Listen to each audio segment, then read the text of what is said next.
Welcome back to Midnight Outcry, everyone, and good evening. We're traveling well into the Appalachian region tonight. Region with 10 unsettling, real-life Appalachian hiker tales. Despite their appearance as a hiking haven, these ancient mountains are not what you might imagine. The hazy mountains behind them and predators, both human and extraterrestrial, lurk along endless pathways. Hunters who stalk in the dark. Ghosts from bygone times and experiences so horrifying that survivors make them doubt their own sanity.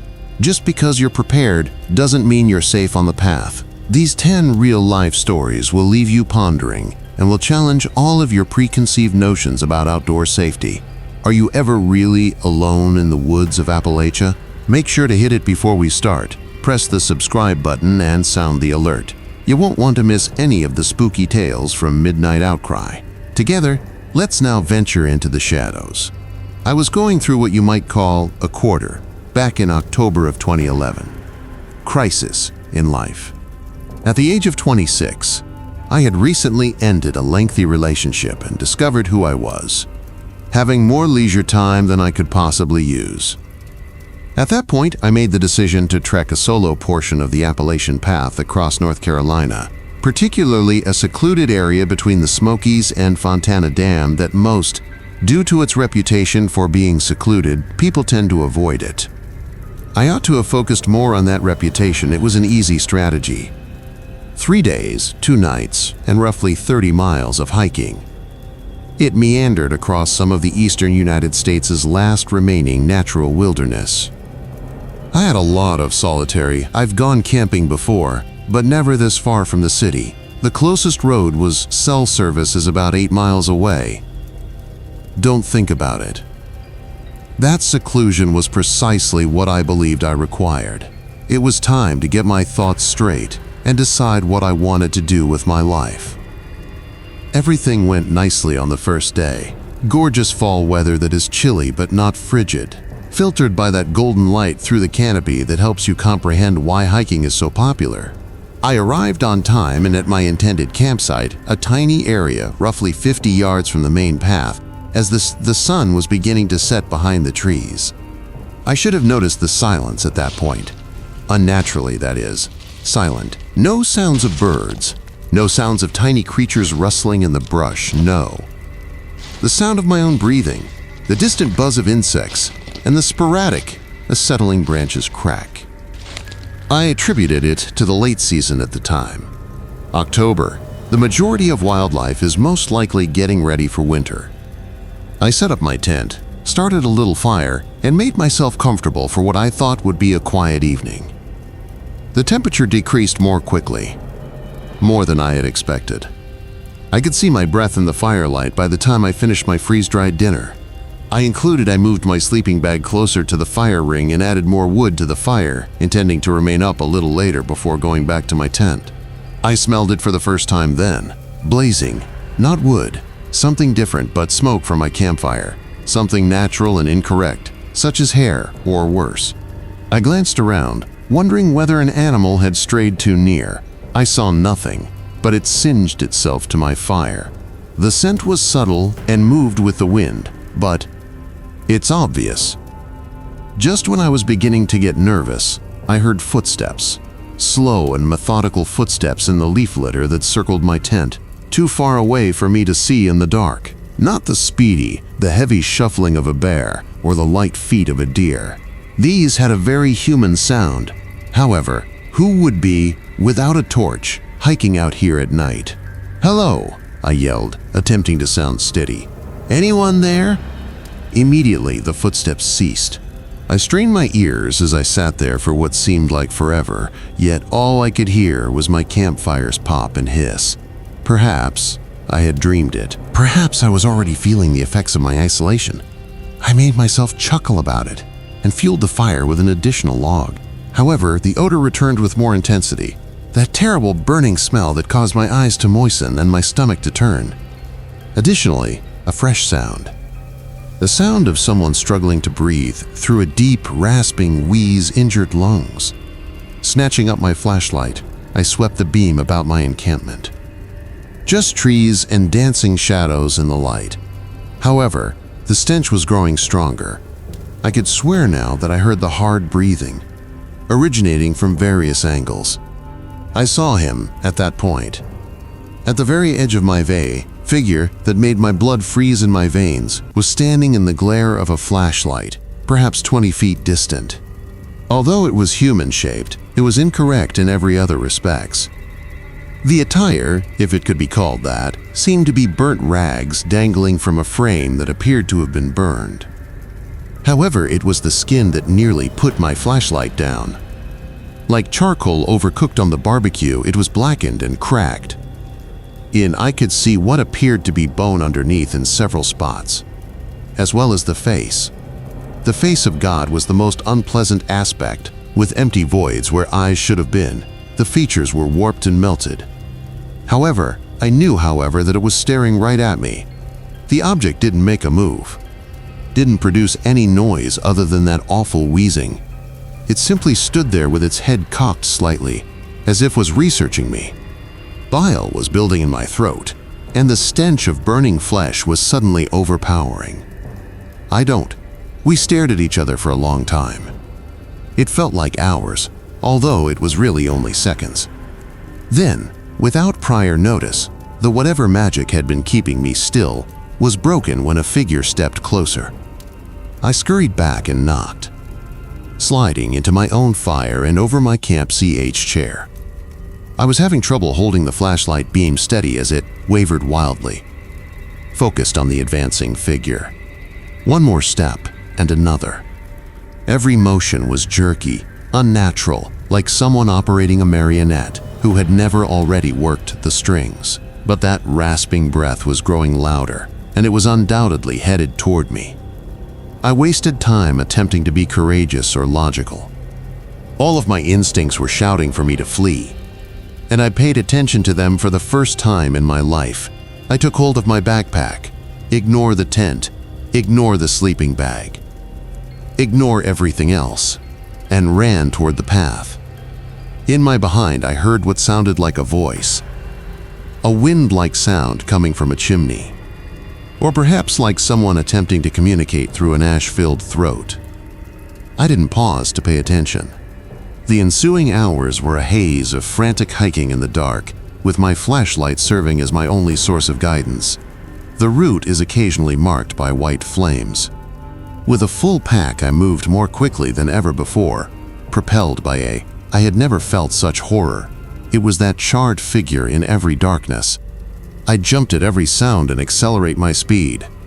I continued until shortly after daybreak, when I arrived at Fontana Dam, worn out and most likely in moderate shock. An early morning jogger was the first person I saw, and after one glance at me and demanded that the park rangers be called. I tried to explain what had happened when they got there, but I could observe the doubt in their eyes. They consented to take me back so I could get my abandoned equipment, but when we got to my campsite, nothing remained of what I had seen. My sleeping bag, tent, and even camp chair were all still there, standing where I had left it. The velvety dirt surrounding my fire ring has no tracks. There is absolutely no indication of any disturbance. According to the rangers, isolation and altitude may deceive the psyche. Perhaps I had an especially bad dream after falling asleep by the fire. Perhaps the wind had blown the burning stench from a far-off wildfire.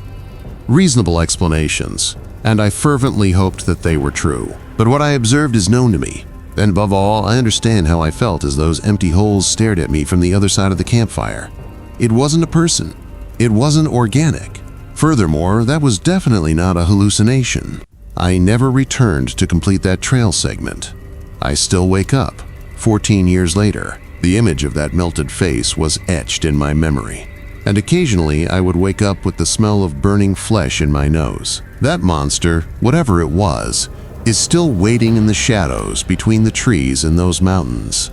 And I swear I can still hear that rasping breath sometimes, especially on evenings when the wind is blowing just so. During the summer of 1987, Southern Virginia's Appalachian Trail became an area where one of the most ruthless predators in the area's history hunts. Marcus Dale was his name. Henley, a dead-eyed 34-year-old nomad who has a knack for blending in with the wilderness that rendered him almost imperceptible to both law enforcement and his victims. Henley wasn't like other people. Repeat criminal. He lacked Ted Bundy's magnetic charm and the evident mental instability that might have sparked concerns. He had something much more dangerous instead. He had patience and a thorough understanding of the trail system from his own years of legal hiking. Early in the 1980s, Henley, who was born in Lynchburg, Virginia, had been raised in what later neighbors would characterize the household as not particularly dysfunctional. His dad put in extra hours at a textile factory. His mom struggled with alcoholism. Additionally, Marcus was the type of youngster who tormented tiny animals and light flames on empty lots. Traditional warning indicators that were ignored to a working-class community where everyone was dealing with their own issues. Henley was especially deadly because his approach. In contrast to other predators who acted on impulse, he examined his victims for several days or even weeks prior to establishing communication. He would recognize solo hikers or small groups, then follow them over the network of trails to observe their habits, camping preferences, respective degrees of readiness and experience. On June 15, 1987, the first attack was reported to have taken place close to the River James. 23-year-old Sarah Beth Morrison is a graduate student from. To commemorate completing her master's thesis, Richmond had organized a 3-day hike for herself. She has a lot of experience, Rosenarm Dazutik, and had left her roommate with thorough blueprints outlining her planned path. Henley had observed Sarah for 2 days when she set up camp at a certain location about 12 miles south of the crossing of the James River. Later, what transpired was recreated through tangible proof in Henley's own terrifying admission. He waited till Sarah would be up, which was far after midnight, at the depths of her sleep cycle, making use of abilities he had acquired during a brief stay in the army prior to his unjust dismissal. Henley walked silently over to her tent.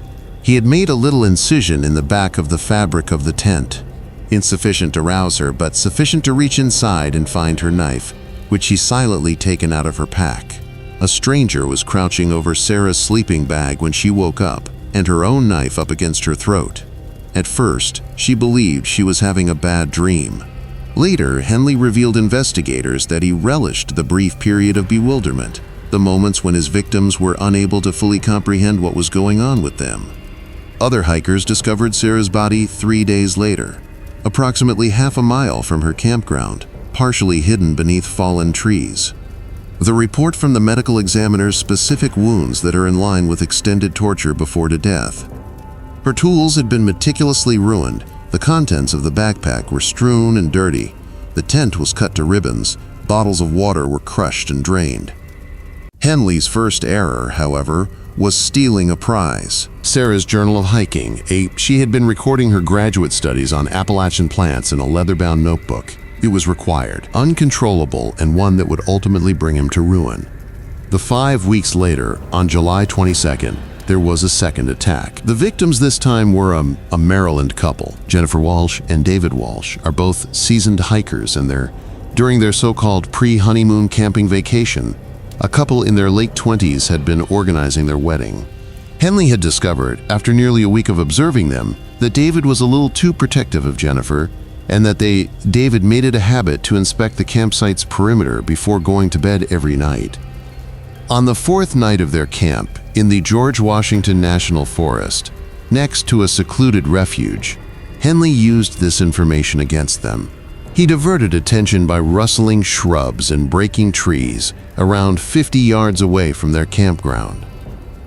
As anticipated, David reached for his flashlight and proceeded to look into it. Jennifer is left alone at their fire. Henley had relied on this instinct for protection. What David discovered he was caught in a rope snare in the woods, which sent him crashing down a tiny ravine after catching him around the ankle. Not gravely wounded, but confused and fighting to get away in the dark. 20 minutes later, Jennifer was gone when he returned to their campground. Her cries reverberated throughout the hours that night in the forest. Investigators would later learn from David that the worst Not the screaming per se, but the moment it ceased. For the rest of the night and the next day, he yelling her name in a last-ditch effort till his voice failed, before heading out to find help at last. The body of Jennifer was never located. For weeks, search crews searched the area utilizing dogs and surveillance by helicopter. But Henley had learned his lesson from his first offense. He had been more cautious about disposal this time. Jennifer just disappeared into the wide wilderness, adding to the number of missing people in the National Park Service's files. The detective Ray Carpenter, a 20-year veteran of the Virginia State Police, oversaw the subsequent investigation, focused on crimes in wilderness areas.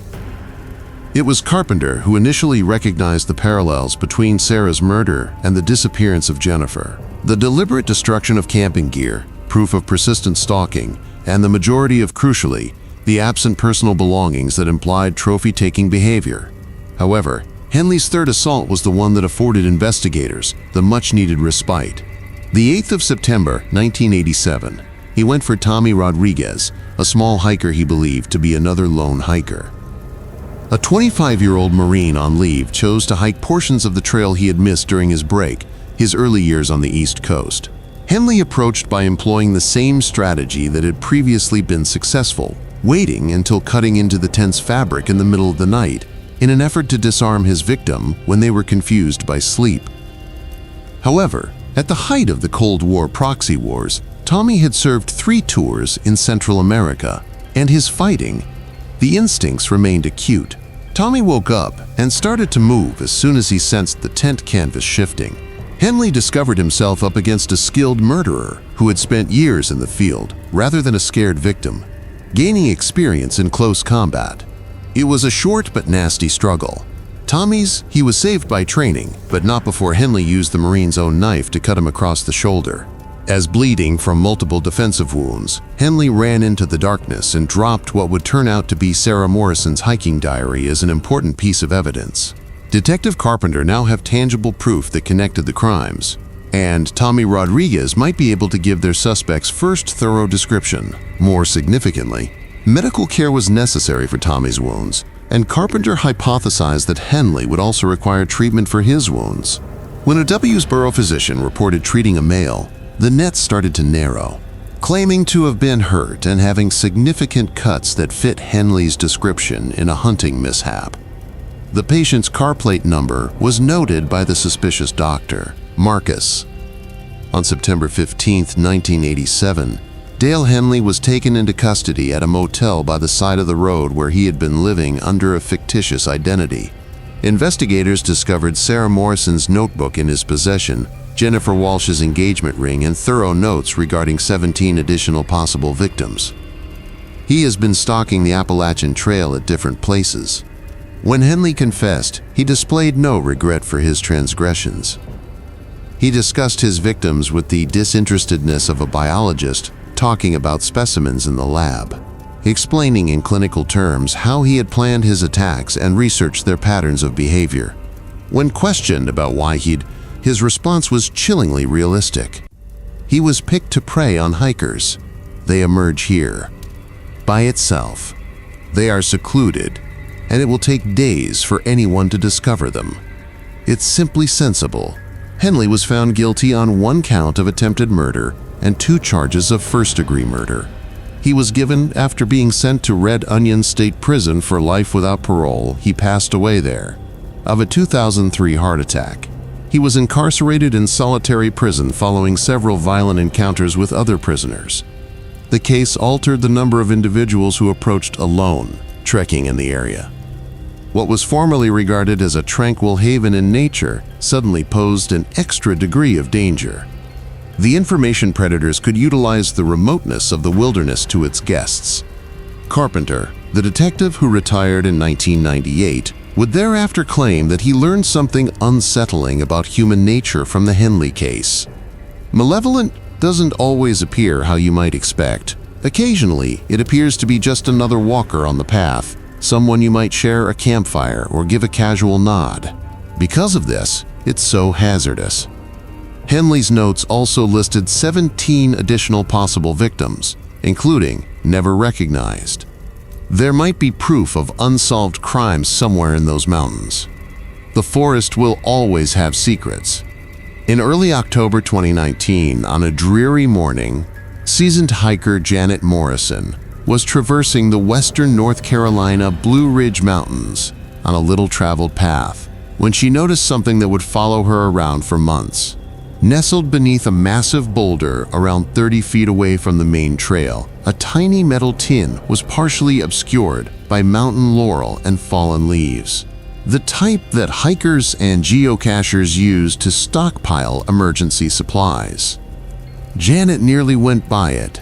Over her 20 years of hiking, she had seen many of these caches, and the majority of them contained nothing more. Instead, well-intentioned outdoor enthusiasts left behind trail mix and basic first aid supplies. However, something regarding this one had a distinct feeling. Perhaps it was the meticulous concealment, or the fact that 3 pieces of duct tape were used to secure it, all of which were securely wrapped around the edges.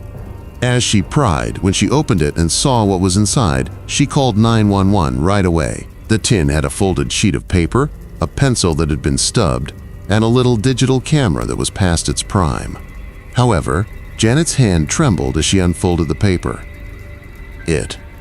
Written at the bottom in what looked to be a young woman's handwriting that was becoming more and more irregular, contained the following message.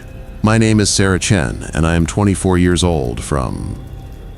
If you're reading this, I've been in Portland, Oregon, and I've been hiking alone for 6 days, but from day 3, someone has been following me, always remaining just out of sight.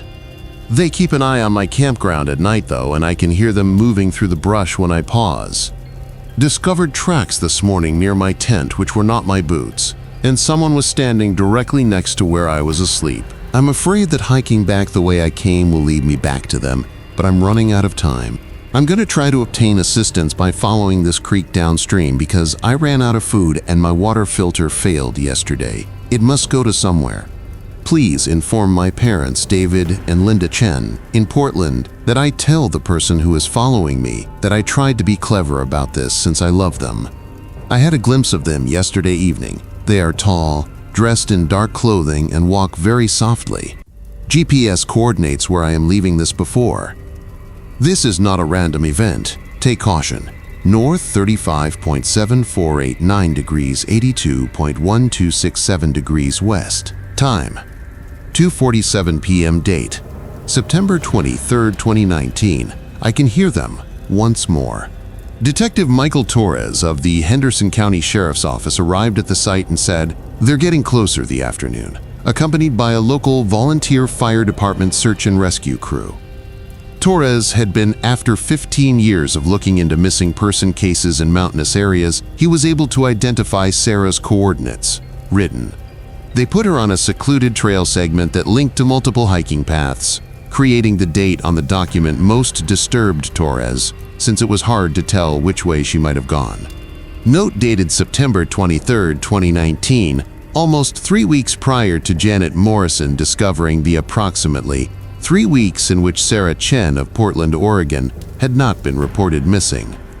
The search started right away, with teams dispersing from the coordinates and following the stream Sarah had indicated. In her note, and examining every path she could have taken, they discovered.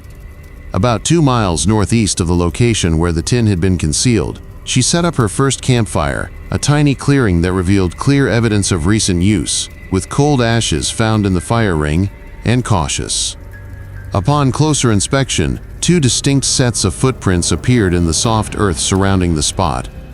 One pair resembled the boot pattern from a selfie Sarah took with the digital camera that was discovered in the bin. To be her first day of hiking, grinning and making a peace sign, with her hiking boots shown in the frame. The other pair was bigger, and the heel had a noticeable worn pattern that implied a person who frequently walked on harsh surfaces, but it was discovered at Sarah's second campground, which caused the investigation to take a much more sinister turn. Concealed beneath a Sarah's bag was found by search crews in a pile of boulders approximately a quarter-mile downstream from the initial location. Had been deliberately ruined, with each compartment ripped open and its contents strewn and trampled into the muck.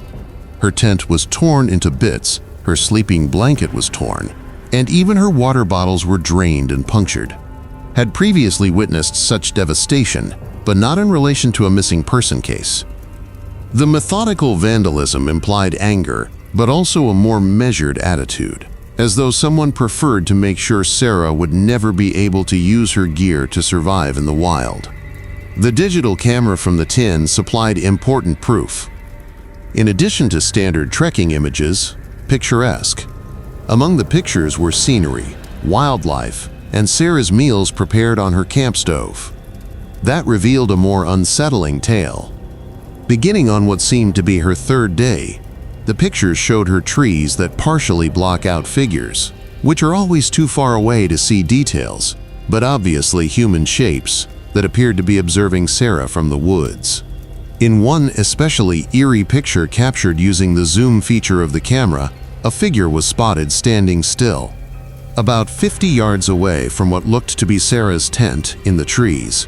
The individual appeared to be holding something, either binoculars or a camera of their own, and was dressed in black attire.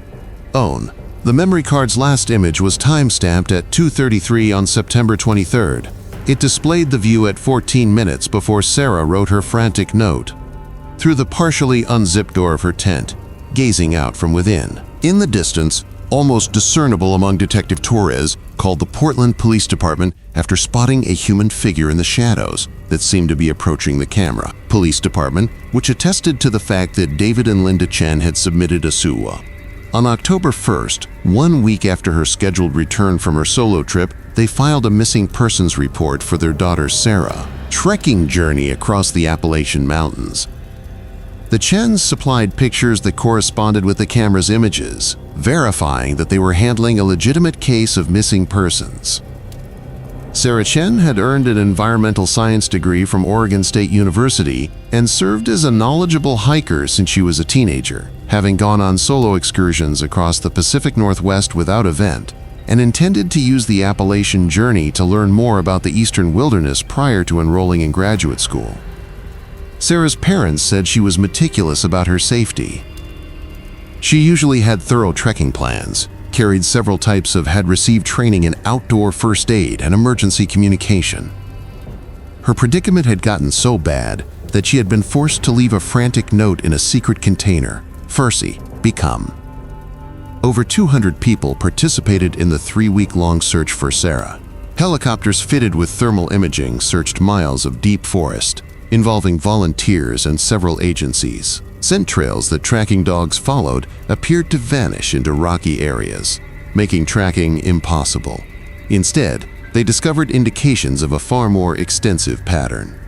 In a secluded cabin around, investigators discovered indications of a frequently used camp 8 miles from where Sarah's note was recovered. During a number of months, empty food containers, sleeping equipment, and the majority.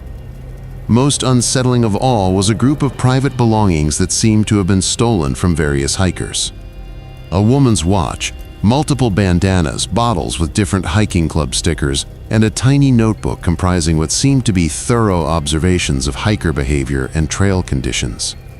The cabin had been, recently, it was abandoned. Whoever had been using it quickly cleared it, leaving only things that couldn't readily locate it. However, the evidence indicated that Sarah had come upon someone who had been methodically pursuing hikers in the area for a long time. 3 years later, Sarah Chen is still unaccounted for, and retired Detective Torres continues to get calls from hikers who felt like they were being observed while hiking alone or who discovered dubious campsites. The case is still pending, open, and any leads regarding Sarah's abduction are still being looked into by the Henderson County Sheriff's Office. The hiker who discovered Sarah's note, Janet Morrison, continues to trek the Appalachian trails, but she never goes it alone. Bears the memory of those frantic phrases in progressively unsteady handwriting, and occasionally when the forest becomes abnormally quiet in the middle of the wilderness, she finds herself staring over her shoulder and listening for unwelcome footsteps. Sarah's story concluded somewhere in those mountains, in a manner that might never be completely understood. However, her parting message, concealed in that tiny tin, serves as a reminder that people can just disappear, even in the modern world. into the forest, leaving only the eerie knowledge that they made a valiant effort to survive and some doubts. Jake and Michael Patterson, brothers, were 3 days into their lives in late September 2016. What was intended to be a leisurely week-long mountain hike in the vicinity of Fayetteville, Arkansas. Both were seasoned outdoor enthusiasts. Jake was a Colorado park ranger, and in Montana, Michael worked as a wilderness guide, so when they made the decision to investigate some of the lesser-known trails they had no idea what the mountains would bring, but they were sure they could take it. Arkansas, that the most dangerous predators in the wild can occasionally stand up and dress professionally. When they broke camp on their 4th morning, that's when they first saw her, approximately 15 miles south of the main highway, close to a little creek. Michael grabbed Jake's sleeve as he was filtering water and gestured toward a ridge approximately 200 yards away. "You see that?" Michael murmured. Jake followed his brother's eyes and noticed a woman who seemed to be standing still in the middle of the woods. She appeared strange even from a distance. She was wearing what appeared to be a dark professional suit, skirt, blazer, and everything. Her hair seemed to be pulled back in a tidy bun, and she appeared to be unfit to hike in rugged terrain. "Maybe she's lost," Jake said, glaring at their tent. He didn't believe that, though, even as he said it. Lost hikers didn't just stand motionless on ridges and observe other. They waved at the figure, calling out to see if she needed assistance, but the woman didn't answer as they packed their belongings, just standing there, unmoving, without acknowledging their presence or even waving back. A statue, until the brothers packed up and headed down the trail. 5 minutes later, Jake turned to see her. Michael muttered, adjusting his pack straps. "Weird. Who hikes in business attire?" As they strolled, they dismissed it with a laugh, making assumptions about team-building activities for businesses or eccentric, wealthy, and well-off individuals. But as the morning went on, both brothers noticed that they were looking back more often than normal. At midday, they took a break for lunch at a picturesque overlook. Michael abruptly became rigid next to Jake as he was searching through his pack for trail mix. "Don't look at behind you," Michael muttered, "but she's there again." Jake resisted the temptation. Instead of turning around right away, he took his water bottle carefully out and peered at it in the mirror. Behind them. Indeed, 100 yards or so further down the path, the same. As she watched them, the woman remained perfectly still in that unattainable business suit. "How on earth did she end up behind us? We never saw her go," Jake muttered. "Us." They had been on a well-lit narrow trail. There was no way. Without being noticed, someone could have passed them, particularly if she had been wearing clothing that suggested she was leaving a boardroom instead of going on a wilderness hike in Arkansas. This time, Jake made the decision to face the issue head-on. He pivoted and retreated a few paces in the direction of the woman. He raised his voice to be heard farther away. "Are you all right, ma'am? Do you require help?" The woman cocked her head slightly, as if she were examining a worm, but she didn't answer, showed no indication that she had even heard him. Jake walked toward her a few more paces. "Are you lost? We possess GPS, maps, or whatever else you require." The woman then did something that chilled Jake to the bone. She grinned. The smile wasn't one of friendliness or even comfort. It was the type of smile someone who just witnessed you fall into a trap they spent hours setting up might catch you. Her teeth were pristine white. She never took her eyes off Jake's face, even from that distance. Jake took a step back, slowly returning to the overlook to join Michael. 30 seconds later, the woman was gone when they looked again. Michael, who was already carrying his luggage, stated, "We must leave this place." There is a serious problem with this circumstance. They accelerated considerably, creating space between. They were temporarily relieved, both for themselves and for wherever the woman had disappeared to. She reappeared as they turned a corner in the trail an hour later. This time, she stood squarely in the center, perhaps 60 feet ahead of them. Of the path, the work outfit was spotless, even after what must have been many hours of strenuous climbing. Her stance was flawless, her hands clasped behind her back, as if she were anticipating the start of a meeting. "How is this possible?" Jake asked, whispered. "She couldn't have surpassed us once more." The path they'd been taking was the only path through this area of the mountains. She would have needed to either pass them or impossible on the small road, unseen, or captured in some way shortcut across terrain that would be challenging even for well-equipped, seasoned hikers. Michael took out his phone to snap a photo, but before he could do so, the woman turned and went into the forest. Not quickly. We're moving at the same deliberate pace you could use to cross a parking lot, not like someone trying to conceal. Jake declared, "I don't care if it adds an extra day to our trip." They looked at their maps and decided to change our route. Discovered an alternative trail that would lead them east toward a different place of departure, which required them to go back roughly 2 miles and extending their total distance by about 8 miles. But both brothers felt that it was worthwhile to prevent another run-in. Along with their enigmatic stalker, the new trail was more difficult, twisting through rugged, deep jungle that needed to be carefully navigated. Despite the challenges, Jake made good time, and by late afternoon he was beginning to unwind. Perhaps they had finally gotten rid of their unpleasant friend. She was sitting on a fallen log when Michael gripped his arm so firmly that it caused bruises. Approximately 30 feet ahead of them, as though she had been anticipating their arrival, the immaculate business suit. She was clutching something in her lap that glittered metallic in the filtered light, yet her posture was still excellent. "That's a knife," Michael whispered in the sunshine. Jake saw his brother was correct as he peered through the darkness and saw that the woman was holding what looked like a huge kitchen knife. The type that's used for slicing meat or chopping vegetables, was making slow, careful strokes with her finger along the blade. "We're going back," Jake responded right away. "Right now." They turned back and began to hike the rocky trail as quickly as they could safely. They could hear someone strolling nearby, not racing or hurrying, but walking at the same time. Controlled pace. The steady, repetitive footsteps never appeared to move closer or further away. Those footsteps continued for the following 3 hours. Ally them. The sounds would halt if they paused to take a breather or consult their map. Started hiking again. The footsteps would start up again in a matter of seconds, as if something were pursuing them.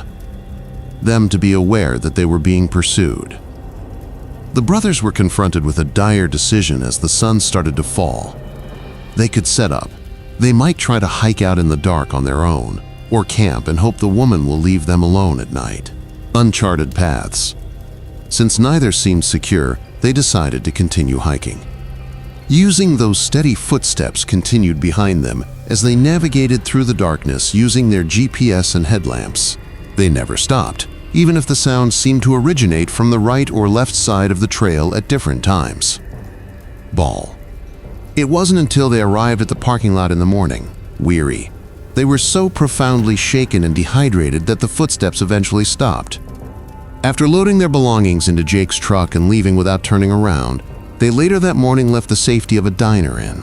They reported their encounter to the local sheriff's office in Fayetteville, and the officer who took their comment was courteous but obviously doubtful. Jake explained the woman's look and demeanor, and the when he said, "You're not the first individuals to report something like this." The deputy's countenance shifted. "We've had, maybe the same description has been used in 6 or 7 such calls over the last 2 years. A business-dressed woman who is behind hikers doesn't answer when someone speaks to her." "We've had patrols," Michael inquired. "Have you found her?" The deputy shook his head. "Many times I checked the area, but I never found any sign of her. No footprints. She simply disappears into thin air with no sign of camping." Jake and Michael never went back to those routes, and when they told other hikers about their experience, they typically received doubt or hints that they had mistaken a bear or thought the entire thing because of fatigue, although occasionally other hikers would pay attention. Discreetly before sharing their own accounts of meetings with businesswomen, clothing, who followed them across the Arkansas wilderness and observed them from ridges, constantly carrying that. With that awful smile and a gleaming knife, the mountains conceal their secrets, and those secrets can occasionally take on human characteristics. 3 years ago, my friend Rebecca Martinez told me this story over drinks, and I've never heard it before. I haven't been able to stop thinking about it since. Rebecca doesn't make up stories or see monsters. in every darkness. She is a practical ER nurse who has witnessed enough actual tragedy in her career that she doesn't have to make any up. You pay attention when she tells you something worried her. In August 2018, Rebecca and Lisa Chen, her hiking companion, made the decision to take on a strenuous 5-day portion of the Appalachian Trail through. Both women were seasoned hikers in their early 30s who had been trekking together for a long time in Southwest Virginia. They had traveled hundreds of miles throughout several states in almost 10 years. They took great satisfaction in being equipped to handle whatever challenge the wilderness would pose. They intended to spend their 4th night in the Dismal Creek Falls Shelter, one of the approved overnight facilities that the local hiking community maintains clubs. These shelters are straightforward structures with 3 sides and elevated wooden platforms for sleeping that preserve the rustic aesthetic while offering minimal protection from the weather. The majority of seasoned hikers favor them over tent camping when they are accessible, simpler to assemble, offer superior rain protection. They frequently provide breathtaking vistas. Rebecca and Lisa arrived at the refuge Thursday afternoon at about 4:00 p.m., having a fantastic time in spite of the oppressive. The building was situated on a small ridge with a view of a creek valley in the August heat, with the soothing sound of flowing water serving as the background for what ought to have been a restful evening. However, they weren't. A middle-aged man was by himself at the shelter. 2 other hikers had already arrived, called Robert, who was working over a number of years to finish the entire path in stages, and a younger man called Tyler, who was going on his first solo hike, and they appeared to be amicable, sufficient for the first introductions, exchanging information about route conditions, comparing notes regarding water sources, and discussing future terrain. The initial hours went by without incident. Rebecca and Lisa set up there. Robert and Tyler claimed places on the right side of the shelter platform, while the sleeping sections were on the left. A group meal, sharing tales of past trekking excursions and talking about their intentions for the remaining days on the trail. Around 8:30, when night fell, the temperature started to... The 4 hikers slowly withdrew to their sleeping bags as the drop occurred. Robert, who had been traveling since dawn, was snoring in a matter of minutes. Tyler spent around an hour reading by lantern prior to his... The light went out, and Rebecca and Lisa continued their quiet conversation about their plans for the following day, prior to getting comfortable for what they hoped would be a restful night's sleep. Around 1:15 a.m., Rebecca was startled by a sound she couldn't immediately identify. Recognize.N. It was muffled and uneven, yet rhythmic, like footsteps. She listened carefully while lying motionless in her sleeping bag, attempting to ascertain. She couldn't tell if she was listening to an animal moving through the brush or something else, walking slowly and deliberately over the leaf litter as they round the shelter, starting from the front and working their way around to the rear, then along the sidewall, and finally back toward the front. Rebecca was just out of sight from where they were lying, pushed Lisa to wakefulness, and said in a whisper, "Hear that?" Lisa looked up and... After listening for a few seconds, I nodded and asked, "What is it?" "I don't know," she returned in a whisper. "It has been ongoing." They lay there listening to the footsteps for perhaps 10 minutes. Whatever was causing the noise appeared to be purposefully trying to remain undetected as they made their way around the shelter. The steps would stop anytime they came to places where a silhouette might have been seen in the moonlight, then continue once. The walker had retreated into the shadows, and Tyler and Robert were still asleep, breathing steadily, offering a spooky contrast to the enigmatic noises outside. Rebecca thought about awakening them, but ultimately chose to. After roughly 20 minutes, the footsteps ceased, and Rebecca was just waiting to see whether the disruption would go away on its own. She was starting to unwind when she heard a new sound, a faint rustling in the shelter's back corner, followed by what Lisa said, "Someone's coming up," as if someone were ascending the wooden stairs that led to the sleeping platform. Her voice was scarcely audible as she inhaled, and the platform groaned quietly beneath what was Rebecca could hear breathing that didn't fit the sleeping habits of their 2 male friends, and the weight was obviously human. They were joined by another person on the platform, who moved with the cautious stealth of someone attempting to avoid waking anyone who was asleep. Rebecca's pulse was racing so much that she was worried the noise could give. Keeping her eyes shut and trying to regulate her breathing, she hoped to push her away. Soft footsteps crossed the floor, and whoever had joined them would have thought she was asleep. The wooden platform, stopping close to each bed. Rebecca sensed she should have been able to see the shadow of the person standing above her against the night sky. However, the presence went to Lisa's sleeping bag, and when she dared open her eyes, even a crack, she saw nothing. Next, to Robert's, then to Tyler's. The invaders stopped at each location, appeared to stop for a few minutes, as though observing the hikers who were sleeping or possibly anticipating some sort of Rebecca was debating whether to wake the others when she experienced anything that caused her blood to freeze. Her sleeping sack was gently compressed.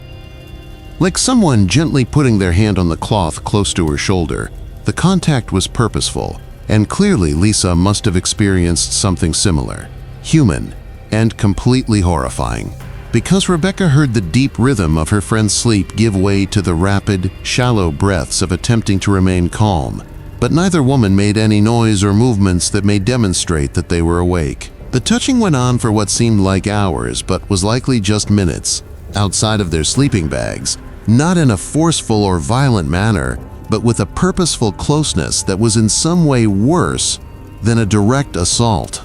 A person was slowly examining the forms of their body through the fabric, appearing to take pleasure in the hiker's vulnerability while they slept. Then, as abruptly footsteps moved back over the platform, down the wooden steps, and the contact ceased as it had started, vanished into the woods. For 20 more minutes, Lisa and Rebecca remained still, listening for any. Before they could communicate to one another, there was a hint that the intruder had returned. "Did you sense it?" Lisa inquired her. "Someone was touching my sleeping bag," Rebecca stated, her voice trembling. For a lengthy period, they discussed awakening Tyler and Robert, but both men persisted in. They slept soundly, with no indication that they had encountered anything out of the ordinary. Taking turns, Rebecca and Lisa sat up the rest of the night with their backs to the shelter wall. Dawn couldn't arrive quickly enough, so they kept watch while the other tried to sleep. Rebecca and Lisa informed Robert and Tyler about what had happened that night when they woke up at approximately 6 in the morning, and both men urged Robert propose that they had slept well and had not heard or felt anything out of the ordinary. Tyler questioned whether a bear or other huge animal may have caused the women to have an especially vivid shared dream. In the dark, the animal may have explored the shelter and misunderstood, but when they looked at the in the dawn light, they discovered definite signs of human habitation in the vicinity of the shelter. Footprints in the soft soil revealed that at least 2 individuals had circled the area, neither of whom had the same boot patterns as anyone else in their group. The prints implied that the intruders had taken refuge in the shadows several times during the night. Before approaching, they watched the hikers sleeping, and the signs on the wooden platform were even more unsettling. Scuff marks on the steps indicated that someone had climbed them and walked around the sleeping spaces. In the dust next to, there were distinct handprints on Rebecca's sleeping area that were unmistakably not from any of their group. Robert's, when he saw the tangible proof, his doubts vanished. Tyler, who had been intending to hike alone, made the decision to alter his course and get off at the closest road crossing, Rebecca, and by 7 a.m. Lisa had packed up and departed the shelter, leaving their initial. They hiked to the closest parking lot and drove home that same night, intending to spend another night on the route, shortening their journey by 24 hours. Afterward, local additional proof of the intruder's existence was discovered by investigators. A homemade camp with food supplies and sleeping equipment about 0.5 miles from the shelter, indicating that someone had been residing there for a long time.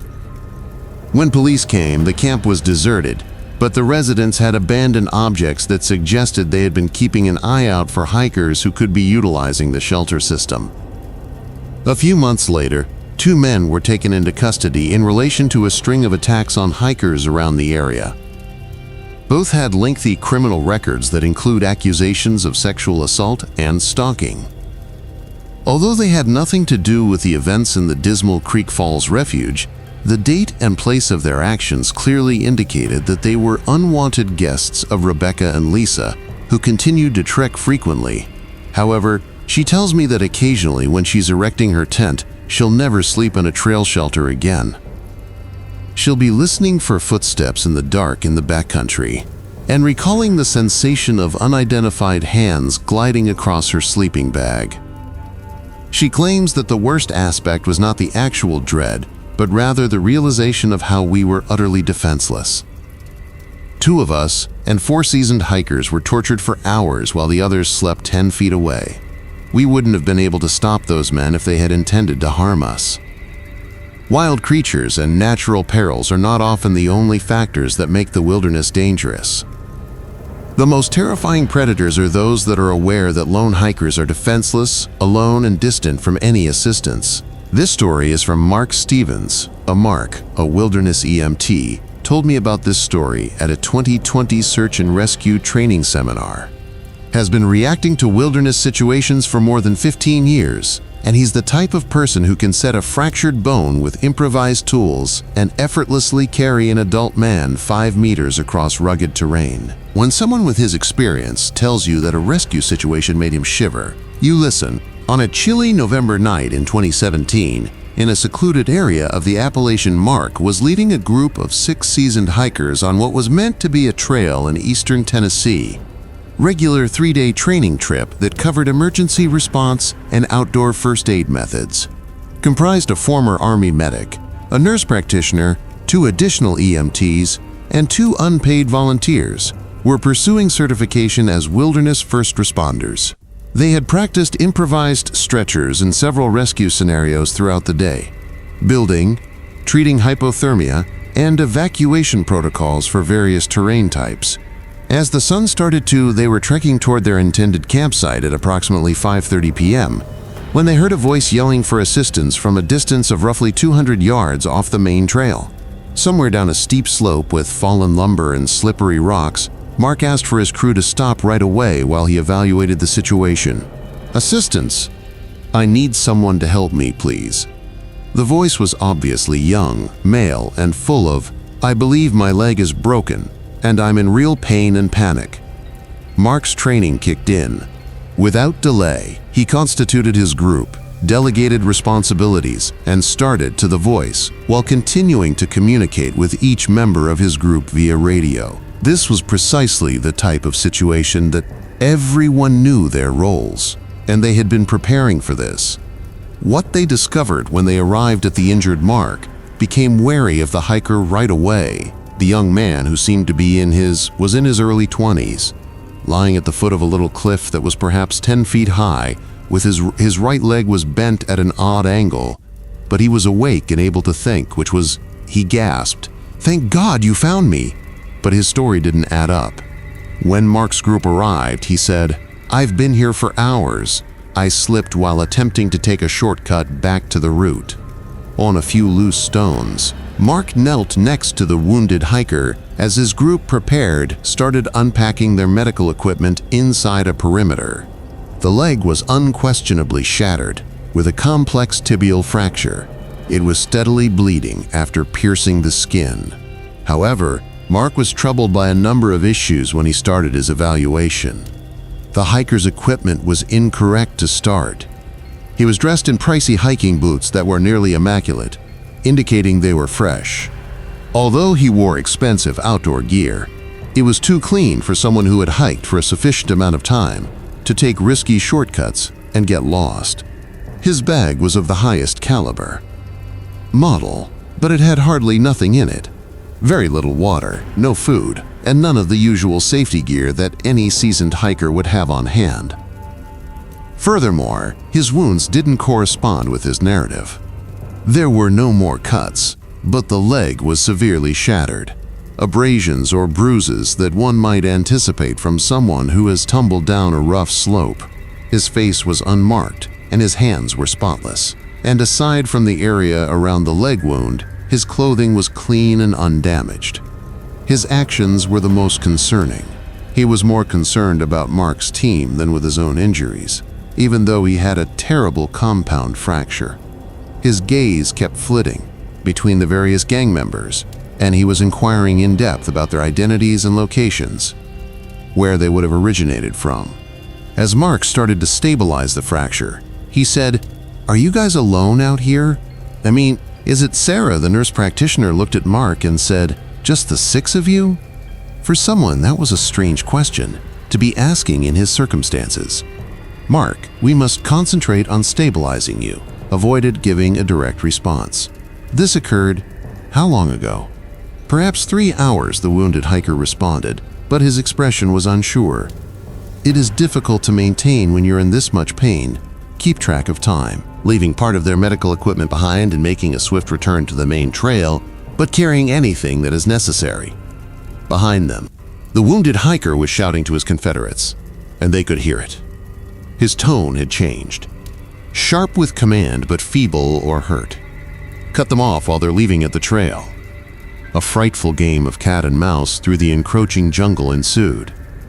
Mark's group possessed the benefit of being familiar with the terrain from previous training sessions, but their pursuers appeared to be with the region as well. For the following 45 minutes, they engaged in a lethal game of, among the trees, play hide and seek. At approximately 9:00 p.m., the squad returned to their cars. Unharmed but shaken, Mark notified local legal enforcement very away, and they showed up at scene 2 with a whole search and rescue crew hours later. The injured hiker was located precisely where Mark's team had left off, him continuing to assert that rescuers had left him behind and had run away at the first hint of danger. However, his account was dismissed when investigators found the bloody rock David had seen and proof of the numerous accomplices that had been stationed near the purported rescue location. The hiker who was hurt, whose name was eventually Kevin Marsh, admitted to being a member of a group that had been attacking rescue personnel and Good Samaritans all around the area. They would create complex crises to entice possible victims into remote places where robberies or worse are possible. Marsh had purposefully fractured his own leg with a rock to add credibility to the situation, displaying a degree of dedication to the fraud that chilled investigators. 4 further males were detained in relation to the plan, and investigators believed they were accountable for at least 3 additional assaults on hikers who had halted to assist what they believed to be injured trail users. Although Mark continues to instruct wilderness first aid courses, he has added a new. His curriculum includes instruction on how to spot potential traps in rescue situations. His counsel is straightforward but sobering. Have faith in your intuition. If you have any concerns regarding an emergency circumstance, most likely, your team's and your own safety always comes first.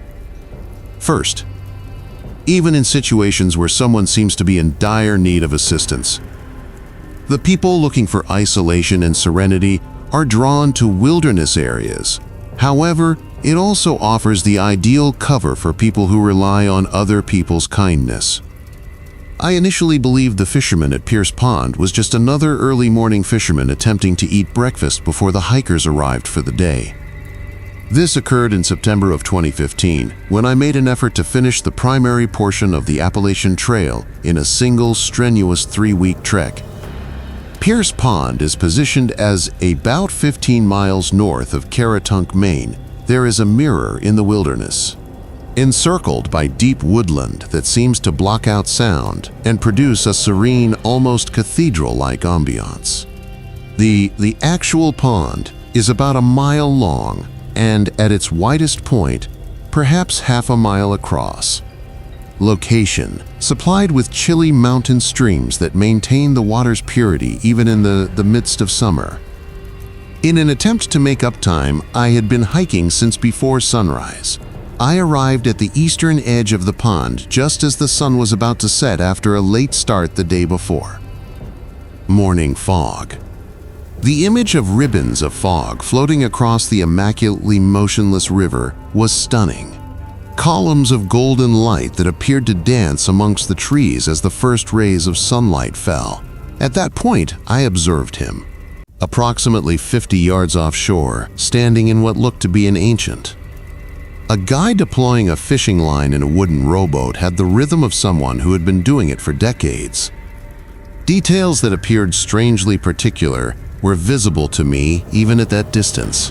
A shabby flannel shirt, dark suspenders, and an antique hat that resembled a portrait from the 1940s. What his presence didn't seem out of the ordinary. Pierce Pond was well known for its fantastic fishing, but I was unable to hear anything.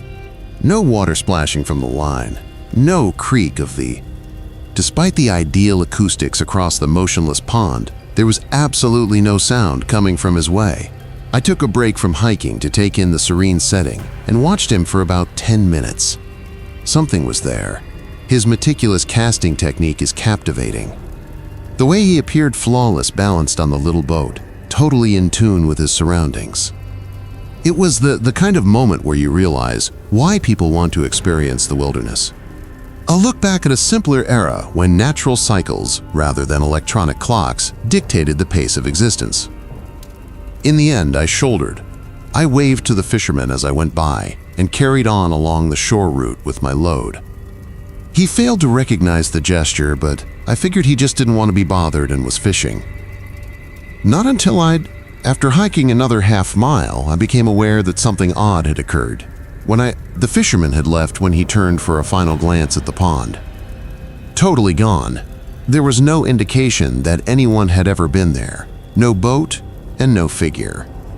The water was completely motionless, with none of the rumblings you might anticipate from someone who simply rode off. He must have moved, I told myself, behind one of the tiny islands that were scattered around the pond, or maybe going to another area of the coastline that was concealed by the mist of morning. I was excited to get further along the route, and it seemed like a plausible explanation. Thus, I didn't give it any more thought until I ran into him 3 days later. I opted to take a detour to Pierce Pond after finishing my segment trek and heading back to Boston. Throughout those 3 days, I had thoughts about the location. Not the fisherman in particular, but the tranquility I had experienced that morning. Before returning home, I wanted to take a few pictures of the region, the mayhem of urban life. About 6 in the morning, I reached the pond. Thursday, parking at a little access road in the morning and making the short hike to the eastern shore where I had initially spotted the fisherman. The circumstances were nearly the same as when I had been there before. Awesome, the same cathedral-like quiet, the light mist on the water and the air that made. The location has a sense of holiness. I heard it while I was getting my camera ready. A fishing line's slight splash striking water. The chill I felt as I looked up had nothing to do with the morning air. Once more, he was in precisely the same location, dressed precisely the same way, and casting his line with, I had noticed, the exact same rhythm 3 days prior. I was determined this time. To obtain a better view, I took out the binoculars I had in my day pack so I could examine the figure up close. I had to reevaluate everything I believed to be true about that serene morning landscape after seeing through the lenses. The angler, in the magnified image, it was impossible to see. Too obvious. As though he was in some way more authentic than the surroundings. He wore a red and black striped flannel shirt that was finely tailored down to separate threads.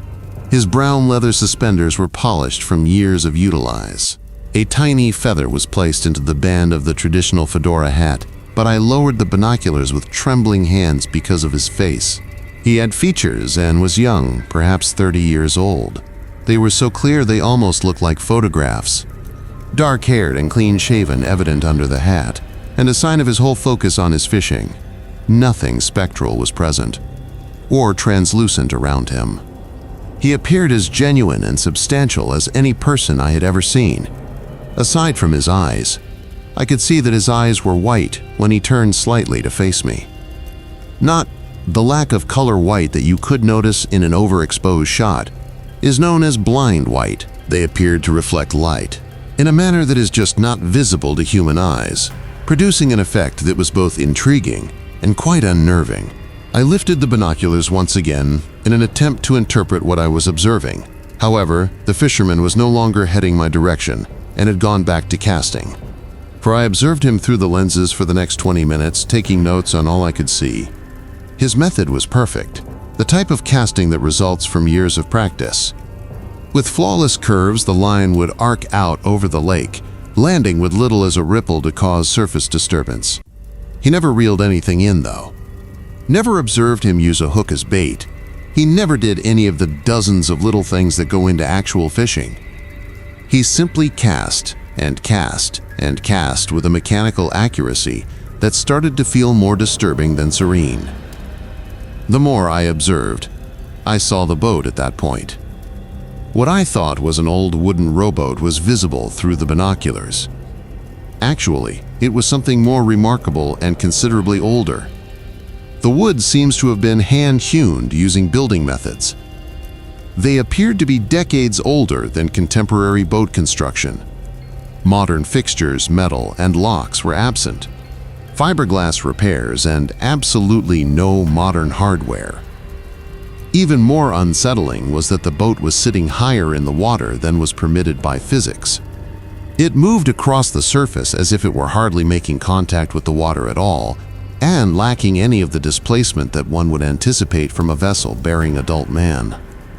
I was so preoccupied with learning these specifics that I nearly missed the point at which everything changed. The angler ceased his casting. Carefully, he reeled in his line, secured. After that, he turned to face me, not in my general direction, but at his rod.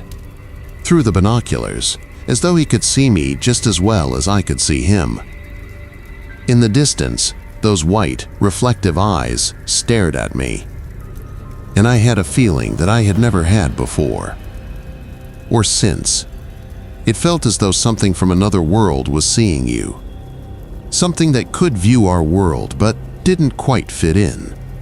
A layer of reality. He held up one hand in what could have been a welcome, or perhaps a goodbye. He then took a seat aboard the boat, and just faded.